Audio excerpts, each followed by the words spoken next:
11ই December 2025 বৃহস্পতিবার এর সংক্ষিপ্ত রাশিফল সকল রাশির জন্য। নমস্কার। গতকাল আমরা সিংহ রাশির মঘা নক্ষত্র এবং কেতুর প্রভাবে এক গভীর শূন্যতা ও পিতৃপুরুষদের অসন্তোষের অনুভূতির মধ্য দিয়ে গেছি। গতকাল ছিল মন খারাপের দিন। আজ 11ই ডিসেম্বর বৃহস্পতিবার সেই শূন্যতা কাটাতে মন চাইবে একটু আরাম ও বিলাসিতা, কিন্তু গ্রহের অবস্থান আজ এক ভয়ঙ্কর যুদ্ধক্ষেত্র তৈরি করেছে। আজকের দিনটি জ্যোতিষশাস্ত্রে আগুন ও লোহার সংঘাতের দিন। 1. চন্দ্র আজ সিংহ রাশিতেই আছে, কিন্তু নক্ষত্র পরিবর্তন করে শুক্রের নক্ষত্র পূর্ব ফল্গুনীতে প্রবেশ করেছে। এই নক্ষত্র আরাম, বিলাসিতা ও প্রেমের কারক, কিন্তু চন্দ্রের সাথে বিচ্ছেদকারী কেতু বসে আছে এবং রাহু তাকে দেখছে। অর্থাৎ মন চাইবে শান্তি, কিন্তু পাবে বিভ্রান্তি। 2.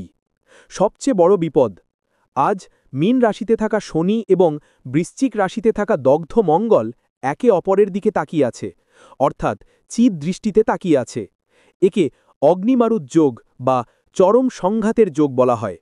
3.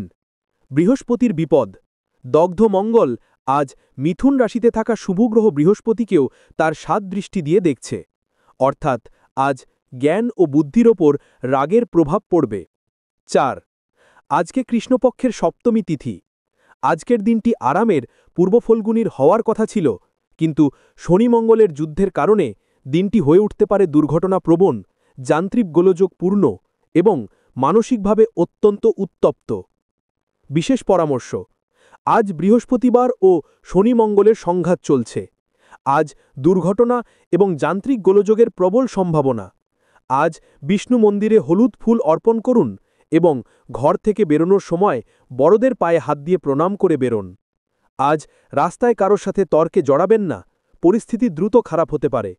সংক্ষিপ্ত রাশিফলের ভিডিওটি ভালো লাগলে লাইক দিন, কমেন্ট করে আপনার মতামত জানান এবং শেয়ার করে অন্যদের এই গ্রহযুদ্ধ সম্পর্কে সতর্ক করুন।